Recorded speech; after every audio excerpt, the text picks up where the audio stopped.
Issue के ऊपर नहीं होता है। वहां पर फोकस स्पॉटलाइट होती है एक इंसान के ऊपर, एक लीडर के ऊपर, एक पास्टर के ऊपर। उसी की तारीफ, उसी का प्रचार, उसी की बातें, उसी का सब कुछ, उसी का वर्णन। यहाँ तक कि कई गाने भी बन जाते हैं उनकी महिमा के लिए, उनके नाम के लिए, उनके चर्च के लिए। और ऐसे जो चर्च होते हैं वो करिश्मा के ऊपर काम करते हैं। इसके जो लीडर होंगे वो बड़े ही अच्छे से हो सकता है वचनों का प्रचार भी करने वाले हों, बड़े चार्मिंग हो, बड़े गुड लुकिंग भी हो, और बड़े ही आपको ऐसे लगें कि जैसे बड़े अनोइंटेड मैन ऑफ गॉड हैं, कि बड़ा मसा किया हुआ खुदा का ये दास है। लेकिन यहाँ पर हमेशा ऐसा रहेगा कि जो फोकस है वो परमेश्वर की तरफ से नहीं, परमेश्वर के ऊपर नहीं, वरन इस इंसान ही के ऊपर रखा जाएगा, इस इंसान के ऊपर ही फोकस रहेगा। लेकिन मेरे प्यारो, बाइबल इस बात पर पूरी तरह से स्पष्ट है। सबसे पहली बात कि परमेश्वर हमारा जलन रखने वाला परमेश्वर है, और दूसरी बात ये that God alone deserves the glory, और सारी महिमा के योग्य सिर्फ परमेश्वर ही है। The glory belongs to God, सारी महिमा सिर्फ परमेश्वर ही की है।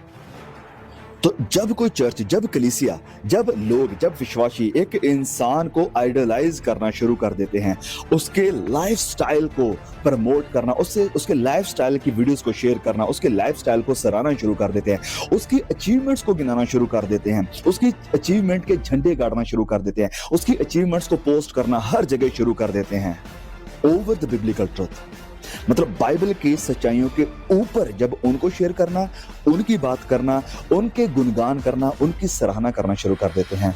You need to know the church has shifted from God to man, कि यहाँ पर जो चर्च है, कलीसिया है, उसका फोकस खुदा की तरफ से हटकर इंसान के ऊपर लग चुका है। ऐसे चर्च में जाने वाले लोग आपको हमेशा ऐसे दिखेंगे जो उनके बच्चों की फोटोज को बड़ा प्रमोट करेंगे, उनके बच्चों की तारीफ करेंगे, उनकी वाइफ को प्रमोट करेंगे, उनकी वाइफ की तारीफें करेंगे, उनकी फोटोज अपने घर में लगाएंगे, उनके चर्च की मिट्टी अपने घर तक भी लेकर आएंगे। हाँ, मैं बिल्कुल सच्चाई बोल रहा हूँ, ऐसे हैं चर्चेस।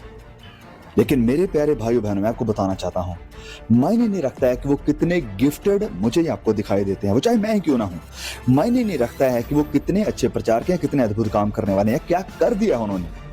मायने ये रखता है कि वो इंसान ही हैं, वो इंसान ही हैं, और उन्हें पेडेस्टल पर रखना, उन्हें ऊंचे पर रखना, उन्हें सरमाथे पर बिठा देना, ये गलत है, बिल्कुल गलत है। आप उन्हें अप्रिशिएट कर सकते हैं, उनकी तारीफ कर सकते हैं, लेकिन आप उन्हें खुदा की जगह पर नहीं रख सकते हैं। ऐसा नहीं हो सकता कि 100% में से 90% या 80% आपकी बातों में उनका जिक्र है, उनके चर्च का जिक्र है, उनकी अचीवमेंट्स का जिक्र है, और सिर्फ 20% खुदा का जिक्र है। इसका मतलब है कि आप रॉन्ग ट्रैक पर जा रहे हो। 10% उनका जिक्र रहने दीजिए, लेकिन 90% खुदा का वचन का, परमेश्वर की महिमा का जिक्र, पवित्र आत्मा की सामर्थ का जिक्र होना चाहिए।